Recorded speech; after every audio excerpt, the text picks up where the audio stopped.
अब ये एक दूसरे पर फिर से अमेरिका ईरान के हमले शुरू हो गए हैं। अब जो दोनों ममालिक का एक दूसरे पर जो अबूरी मुआहदा था, एक जंग बंदी के भी खिलाफ वर्जी के इल्ज़ामात लगा रहे हैं। आपके ख्याल में अब ये जो जंग बंदी मुआहदा हुआ, अब उसकी खिलाफ वर्जी का जिम्मेदार आप किसको समझते हैं, अमेरिका या ईरान?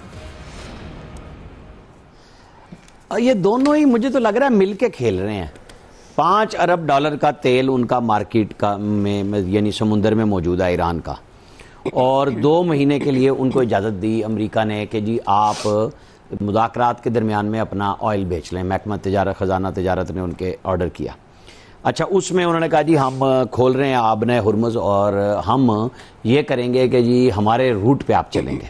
अब होता ये है कि कोई जहाज़ दूसरे रूट से चला जाता है, भाई समुंदर तो वो बैनुल अक़वामी है, और अगर वो रिस्क ले रहा है, चाहे वहाँ पे बारूदी सुरंगें हैं या वो ओमान वाली साइड है, आप कौन होते हैं रोकने वाले?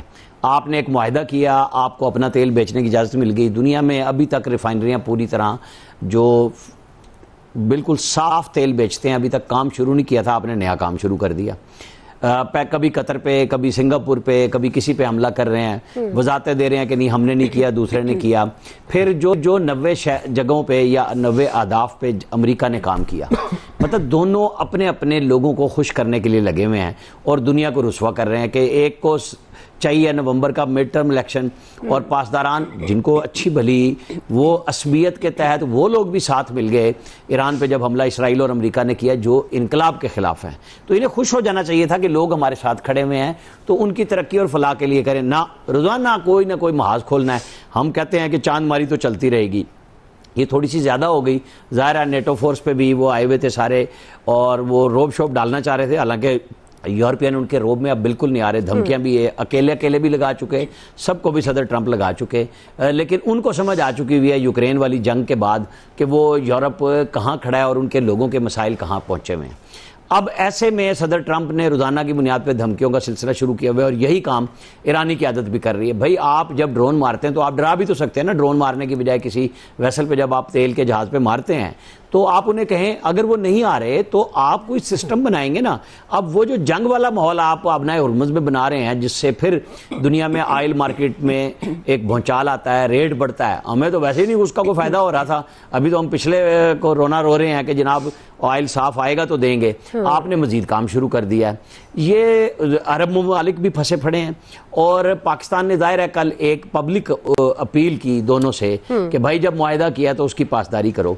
ये चांद मारी चलती रहेगी जी, और अभी काफ़ी अरसा चलेगी। ये मार्केट ऊपर नीचे होगी, लेकिन मैं फुल फ्लैज जंग अब भी नहीं देख रहा। सही जी। अयाज साहब, क्या रुख इख्तियार कर सकती है ये जंग अब जो दोबारा से आगाज़ हुआ? अच्छा, इससे पहले भी ट्रंप के जो लफ्जी हमले थे वो जारी थे, फिर ईरान के भी ज़ाहिर अपने तहफ़्फ़ुज़ात हैं। अब दोनों एक दूसरे पर फिर से हमलों का जो आगाज़ हुआ है, ये किस हद तक जा सकते हैं और आप किसको ज़िम्मेदार समझते हैं? दुनिया को तो परेशान होने की कतई ज़रूरत नहीं है। ये सारी परेशानियाँ सिर्फ हमारे लिए हैं, क्योंकि मैं बड़ा खुश हुआ जब 2 दिन पहले वज़ीर पेट्रोलियम बाकायदा धमकियां दे रहे थे ऑयल कंपनीज़ को कि ऐसी की तैसी इंटरनेशनल मार्केट में फ्यूल जंग से पहले जितना था उससे भी कम हो गया, तो पूरा रिलीफ हम अपने लोगों को देंगे, अवाम को देंगे। और मैं तो बड़े सुहाने ख्वाब भी सजा लिए थे मैंने कि देखो पता नहीं सस्ता ही ना कर दें कि मुफ्ती पेट्रोल हो जाए। उसके बाद फिर वो पता चला मसला वही है, एक इशू, एक हथियार जो अमेरिका ने दे दिया ईरान को इस जंग के बाद, वो सबसे बड़ा तोहफा उसने दे दिया है, वो है आबनाए हुर्मुज़।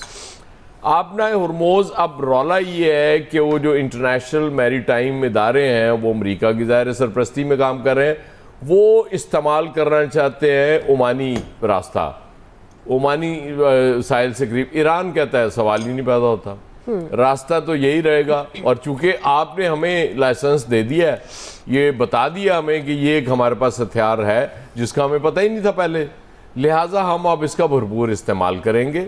अब आपको यहाँ से हमारी मर्ज़ी के बगैर गुजरने की इजाज़त नहीं होगी।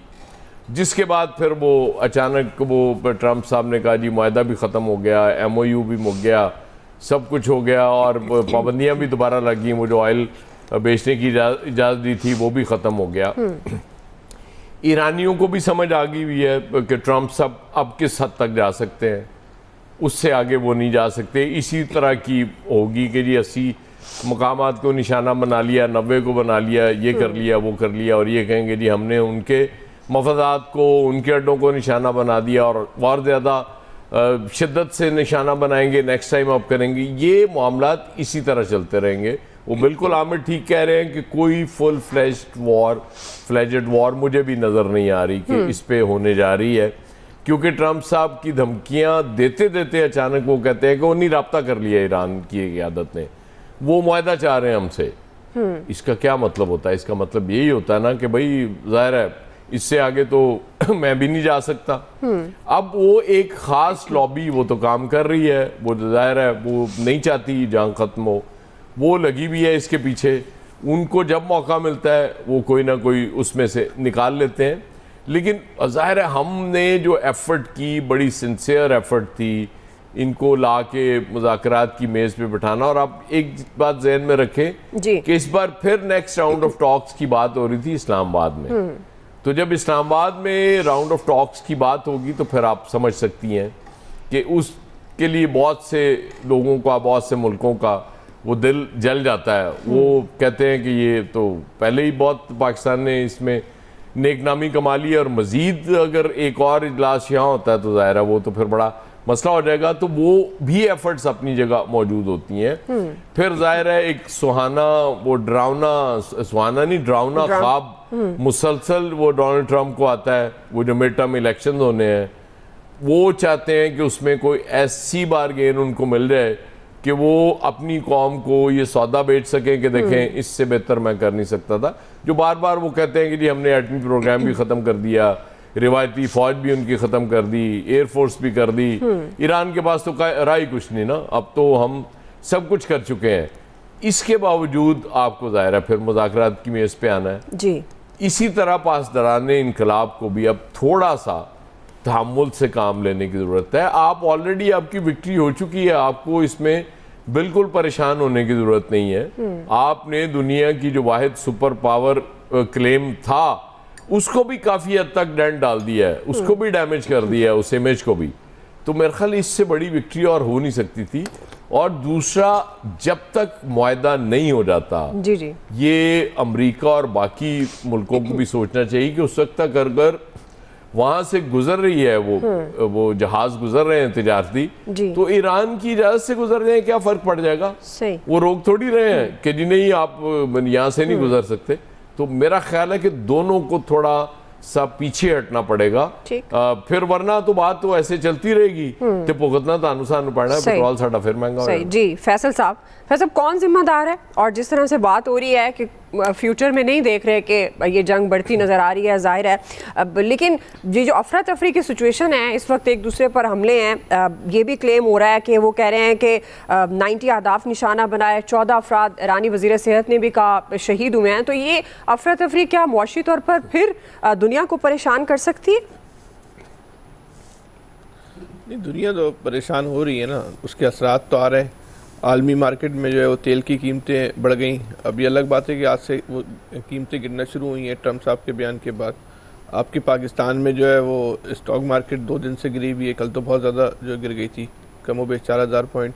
अब मसला ये है कि ज़िम्मेदार तो दोनों हैं, कम और ज़्यादा पे डिबेट हो सकती है, कम कौन है और ज़्यादा कौन है। बात वही है कि ईरान जो है वो हर सतह पे ये जंग जो है वो जीता है, तो उसको क्यों ऐसी वो काम, उसको ज़्यादा ज़िम्मेदारी का मुजाहरा करना चाहिए, उसको ऐसे अमल से गुरेज करना चाहिए कि उसकी जो फतह है वो शिकस्त में जो है वो तब्दील हो जाए।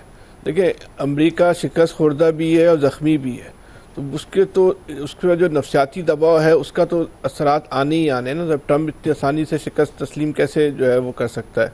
फिर सोने पे सुहागा जो खामनेई साहब की जो आखिरी रसूमात हैं उसके इज्तिमात में जो ईरानी अवाम की शिरकत है वो तो एक नाकाबिले यकीन मनाजिर है। कितनी बड़ी तादाद में लोग शरीक हो रहे हैं कि वो ट्रंप को भी कहना पड़ गया कि लोग खामनेई साहब से मोहब्बत करते थे और हमारे पास जो है वो इनके हवाले से जो है वो गलत इंफॉर्मेशन थी। 2 दिन पहले तो ट्रंप ने ये भी बात की थी कि ईरानी अच्छे लोग हैं, कल ट्रंप ने कहा कि बहुत ख़राब लोग हैं। तो ट्रंप को तो ये भी नहीं पता होता कि आज क्या बोला है और कल क्या बोलना है, वो अपनी कही हुई बात भी जो है भूल जाते हैं। लेकिन ईरान की जिम्मेदारी इसलिए ज़्यादा बनती है कि अगर वो जंगल का बादशाह, अंडे दे बच्चे दे भाई, क्या कर सकते हैं।